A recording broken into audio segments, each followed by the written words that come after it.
नमस्कार, आपके साथ मैं हूं स्तेश नैन मोर। बुलेटिन की शुरुआत करेंगे बड़ी खबर के साथ। बड़ी खबर हरियाणा से।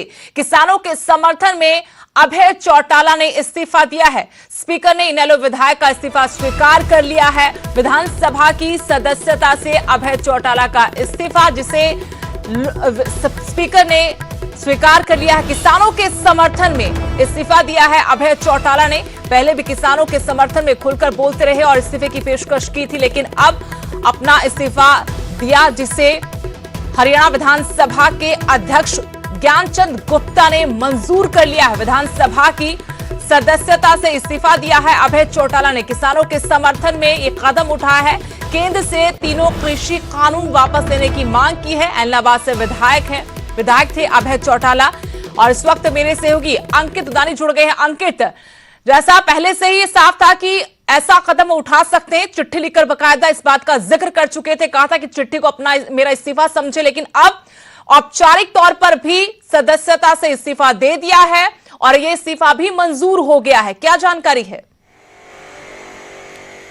बिल्कुल सुदेश, लगातार 3 कृषि कानूनों को लेकर के विरोध प्रदर्शन चल रहा है और उसी विरोध प्रदर्शन के चलते इनेलो जो नेता हैं अभय सिंह चौटाला, एलनाबाद से विधायक हैं, उन्होंने कहा था कि वो अपनी जो सदस्यता है, विधानसभा की सदस्यता है, उससे इस्तीफा देते हैं। और उन्होंने पहले चिट्ठी के माध्यम से अपना इस्तीफा भेजा था, लेकिन विधानसभा अध्यक्ष ने ये कह करके उसको स्वीकार नहीं किया था कि वो प्रॉपर जो फॉर्मेट होता है उसके अंदर नहीं है और ऐसे वो इस्तीफा स्वीकार नहीं किया जा सकता जब तक खुद विधायक आकर के इस्तीफा ना दे। तो वही बात अब ध्यान में रखते हुए 26 तारीख तक का समय दिया गया था कि 26 तारीख तक अगर 3 कृषि कानून वापस नहीं होते हैं तो वो 27 तारीख को खुद विधानसभा पहुंचकर इस्तीफा दे देंगे। और हुआ भी वही। आज 27 तारीख है और आज विधानसभा पहुंचे अभय सिंह चौटाला ट्रैक्टर पर सवार होकर के और उन्होंने अपना इस्तीफा विधानसभा अध्यक्ष को सौंप दिया और सौंपने के तुरंत बाद ही जो विधानसभा अध्यक्ष हैं उन्होंने उसको इस्तीफे को स्वीकार कर लिया।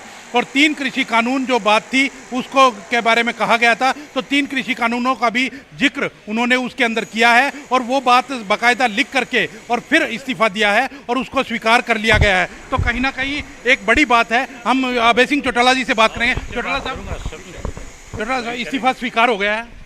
वही बात करूंगा, हम सबसे कहा ना मैंने।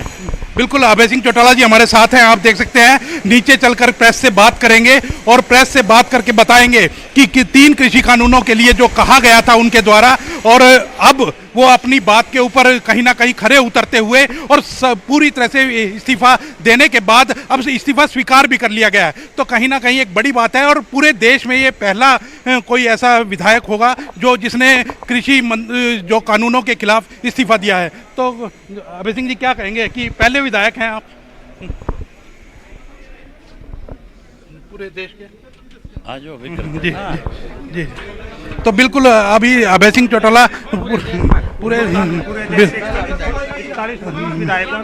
बिल्कुल अभय सिंह चौटाला अभी बात करेंगे, मीडिया से बात करने जा रहे हैं और वो बताएंगे कि किस तरह से वो उनका क्या कहना है अब इस्तीफे के बारे में और क्या वो बोलते हैं। उनसे भी बातचीत करने की कोशिश करेंगे और अभी जानेंगे कि वो अब इस्तीफे के बारे में क्या कहते हैं, क्योंकि उन्होंने ही कहा था कि इस्तीफा दे दिया जाएगा। अब अभय सिंह चौटाला की सुनते हैं कि वो क्या कहते हैं। एक फोटो मार लेनी चाहिए।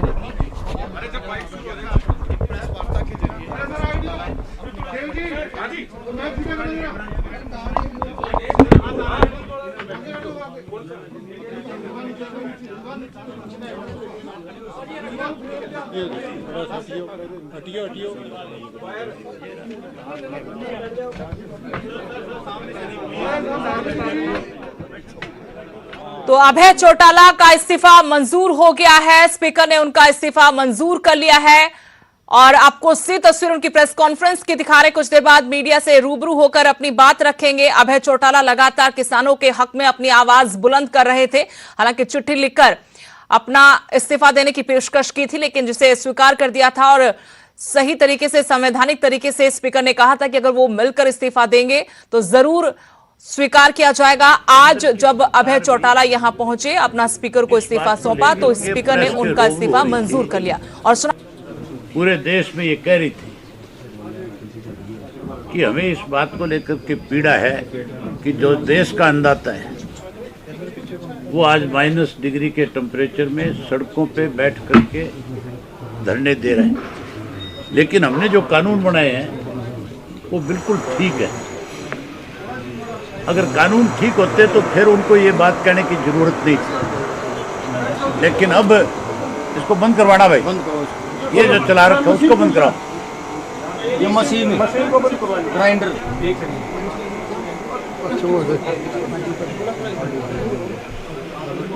अब आज की ताजा घटना है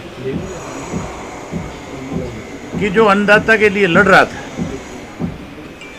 आज उसके खिलाफ इस किस्म के मुकदमे दर्ज किए सरकार ने, जिसमें डकैती के शब्द जुड़े हुए, जिसमें लूटपाट की बात लिखी हुई है, जो 395 लगाई है। 395 का मतलब होता है आईपीसी 395 कि उसमें किसी ने डकैती मारी, किसी ने लूटपाट करी, किसी ने छीना झपटी करी। जो किसान नेता इस सारे आंदोलन की अगुवाई कर रहे थे, उनके खिलाफ सरकार ने 395, 397, 120(b) के तहत आज मामले दर्ज किए हैं। जबकि जो कल का एपिसोड था सारा का सारा, वो सरकार की खुद की एक साजिश थी, एक चाल थी। हमारे यहाँ गाजीपुर बॉर्डर लगता है, दिल्ली के चारों तरफ में बाकी सारे हरियाणा के बॉर्डर हैं, और हजारों ट्रैक्टर ने हरियाणा के जो बॉर्डर थे वहाँ से मार्च किया। कहीं कोई अनहोनी घटना नहीं घटी, कोई छोटा मोटा झगड़ा विवाद नहीं था। लेकिन गाजीपुर का बॉर्डर क्योंकि यूपी का था, यूपी में इनकी अपनी गवर्नमेंट थी, वहाँ इन्होंने कुछ ऐसे असामाजिक तत्व जो है, जो पिछले कई दिन से ये बारी बारी कह रहे थे कि इसमें आंदोलन में कुछ ऐसे लोग हैं जो कोई ना कोई गड़बड़ करेंगे। लेकिन किसान संगठन के जो लोग थे, उन्होंने तो एक एक ट्राली पे भी पहरा दे रखा था। ट्राली में जो बैठे हुए लोग थे, उनमें एक की जिम्मेवारी होती थी भी बाकी सब सो जाओ, एक आदमी सारी रात पहरा देगा, कोई असामाजिक तत्व हमारे बीच में न आ जाए। वहाँ तो बहन बेटियाँ सो रही थी, कोई विवाद झगड़ा नहीं था। वहाँ छोटे छोटे बच्चे सो रहे थे, उनको कोई तकलीफ नहीं थी। वहाँ 85 साल के बुजुर्ग सो रहे थे, उनको कोई तकलीफ नहीं थी। लेकिन कल इन्होंने जानबूझ करके कि इस शांतिप्रिय जो आंदोलन चल रहा है, जो आज दुनिया का सबसे बड़ा आंदोलन हो चुका है, कैसे इस आंदोलन में तोड़ फोड़ की जाए, कैसे इस आंदोलन को ख़त्म किया जाए, इसके लिए यूपी की साइड से कुछ असामाजिक लोगों को लाने का काम किया। और उन्होंने फिर इस किस्म की अफवाहें फैलाई कि जो नौजवान उस आंदोलन का हिस्सा था वो भावुक हो रहा था, और वो उनके बहकावे में आकर के ही कहीं लाल किले पे गया। लाल किले पे जाने के बाद जो शरारती थे उन्होंने तो अपनी शरारत कर ली, जो सरकार का षड्यंत्रकारी था उसने अपना काम किया। लेकिन जो किसान एक्चुअल में गया था, आपने देखा होगा, आखिर जब वहाँ से किसान उस जगह को खाली करके अपने अपने घर की तरफ लौट रहा था, अपने आंदोलन वाली जगह पे लौट रहा था, तो उसने नेशनल एंथम्स बजाया, राष्ट्रगान वहाँ गाया गया, और राष्ट्रगान गा करके उस तिरंगे को उन्होंने सलूट करके, और उसके बाद फिर वो अपने अपने घर की तरफ गया। आज क्योंकि सरकार की, बीजेपी की हमेशा ऐसी सोच रही है कि लोगों को धर्म के नाम पे, जाति के नाम पे, मजहब के नाम पे जरूर बांट लिया जाए। इसी तरह गुजरात के अंदर इन्होंने किया था। गुजरात में जो दंगे कराए गए थे, एक बारी गोधरा जो कांड हुआ था, आज भी उसको लोग नहीं भूल पाए। ये इसको गोधरा कांड क्या स्वरूप देना चाहते थे, पर मैं तो बधाई देता हूँ उन किसान सूरवीरों को जो वहाँ पे ट्रैक्टर यात्रा निकाल करके आए, सरकार को ये कह करके आए कि आप समय रहते अपने द्वारा बनाए गए 3 काले कानून वापस ले लो, अगर नहीं लोगे तो फिर हम लगातार इसी तरह से शांत तरीके से बैठ करके, शांत तरीके से मार्च करके, यात्राएं निकाल करके आपको इसके लिए हम आगाह कराते रहेंगे, आपको अपनी गलती का सुधार करने का मौका देते रहेंगे। कल मार्च जो है अकेला दिल्ली में नहीं हुआ, पूरे पंजाब में, राजस्थान में, हरियाणा में, मध्य प्रदेश में, महाराष्ट्र में, कर्नाटका में, केरला में, तमिलनाडु में, उत्तराखंड में, कोई स्टेट ऐसी नहीं थी जहां किसानों ने कल मार्च नहीं किया, और लाखों लाखों की संख्या के अंदर मार्च किया गया था। मैं तो आज फिर आपके माध्यम से।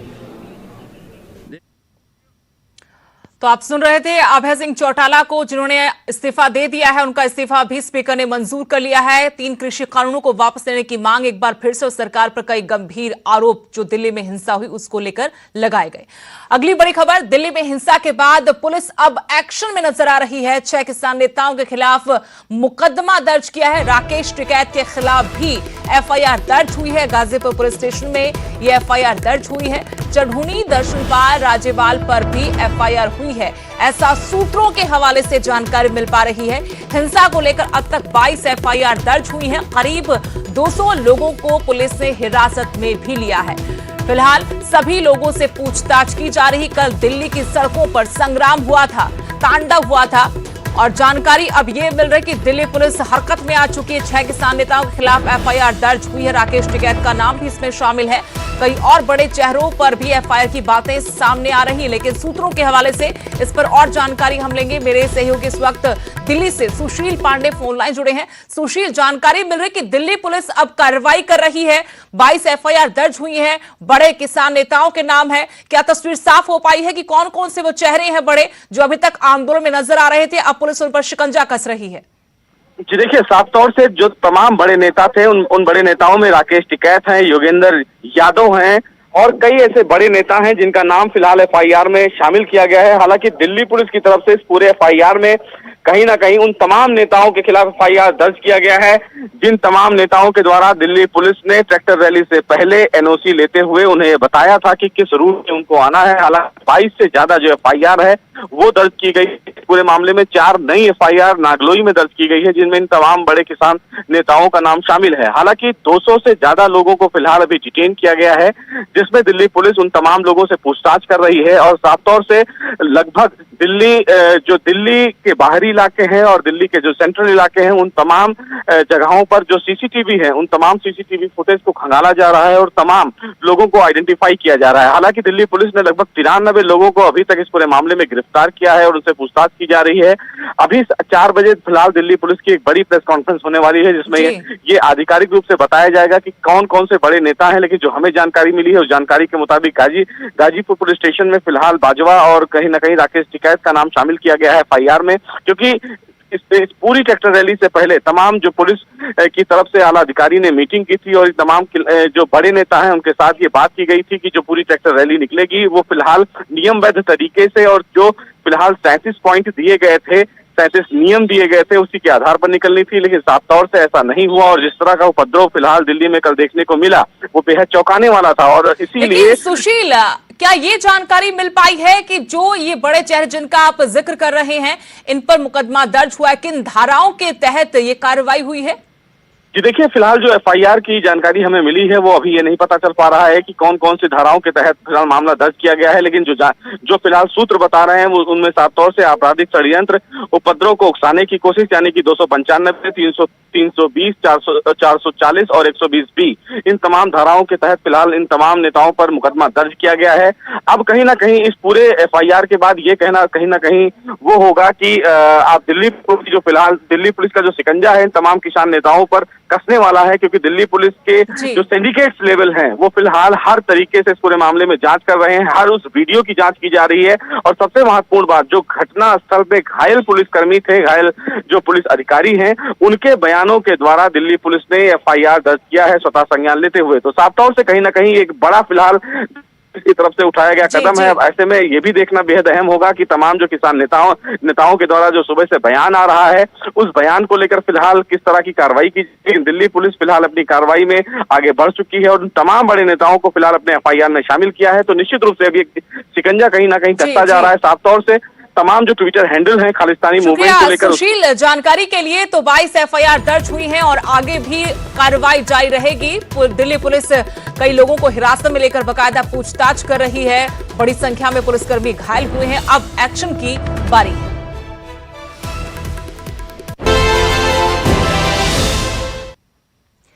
ब्रेक के बाद आपका स्वागत है। बड़ी खबर, पुलिस पर हमले का वीडियो सामने आया है। कई जगह पुलिस को निशाना बनाया गया। हमले में 300 से ज्यादा पुलिसकर्मी घायल हुए हैं। उपद्रवियों ने पुलिसकर्मियों पर हमला किया। कई धाराओं के तहत पुलिस ने अब शिकंजा कसना शुरू कर दिया है। एफआईआर दर्ज हो रही है। हत्या का प्रयास, लूटपाट, डकैती की धाराएं लगाई गई हैं। आपको बता दें कि 200 के आसपास लोगों को हिरासत में लेकर दिल्ली पुलिस पूछताछ कर रही है और कल जो कुछ हुआ उसमें दिल्ली पुलिस को निशाना बनाया गया। कई जगहों पर दिल्ली पुलिस के जवानों पर हमला हुआ। इस हमले में 300 से ज्यादा पुलिसकर्मी घायल हैं।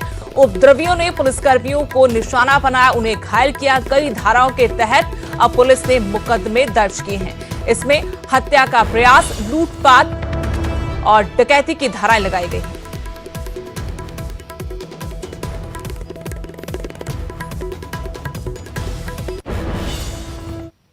और इसी के साथ इस बुलेटिन में फिलहाल इतना ही। नमस्कार।